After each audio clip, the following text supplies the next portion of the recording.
Hey everyone, my name's Alexandra Martin, and welcome to the third episode of my series, What in the LOU? This series is not intended to explain every detail of the LOU, but to focus on the more specific parts. So let's jump right into quarantine. The portion in this section I'm going to focus on are the qualifying statements, like the mays and the if possibles. I'm going to point out a few things that the LOU does not address, and some actionable steps we can all take. The LOU says employees who are asked to quarantine due to direct exposure may work remotely, if possible.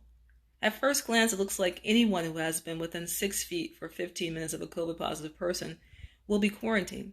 Let's not ignore the may. This may is amplified by the section Enhanced Health and Safety Precautions. It says unvaccinated individuals must quarantine, but individuals who are fully vaccinated may not quarantine and may remain at the worksite if 2 weeks have passed since they've been vaccinated and they remain asymptomatic. So the quarantine provision is really for individuals who are unvaccinated, who have been exposed at work, or those vaccinated individuals who are symptomatic. Let's touch on some common questions. What happens if you are a vaccinated person who must quarantine but cannot work from home or are too ill to work from home? Those individuals are eligible for reimbursement of their leave days up to 10 days. What happens if you are not vaccinated and have to quarantine?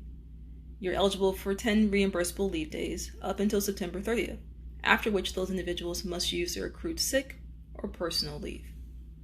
What if you are vaccinated and you are exposed at your work site and are too sick to work but have exhausted your 10 reimbursable leave days? Those individuals must tap into their accrued sick or personal days. It was mentioned in the healthcare section of the LOU, the 90-day waiting period for short-term disability will be waived through December 30th, 2021. I received a comment on my previous Frank Friday. The person stated that it's unfair to have to take sick leave for something you have no control over, such as having to quarantine because you were exposed at your job and cannot work remotely. And I will not argue with that, because security and other personnel who are asked to quarantine due to worksite exposure, who have used their 10 reimbursable days, will have to use their sick and personal leave. There are things the LOU does not address. The LOU does not address individuals who, for medical reasons, cannot be vaccinated. Nor does it make provisions for those individuals to utilize 10 reimbursable days beyond September.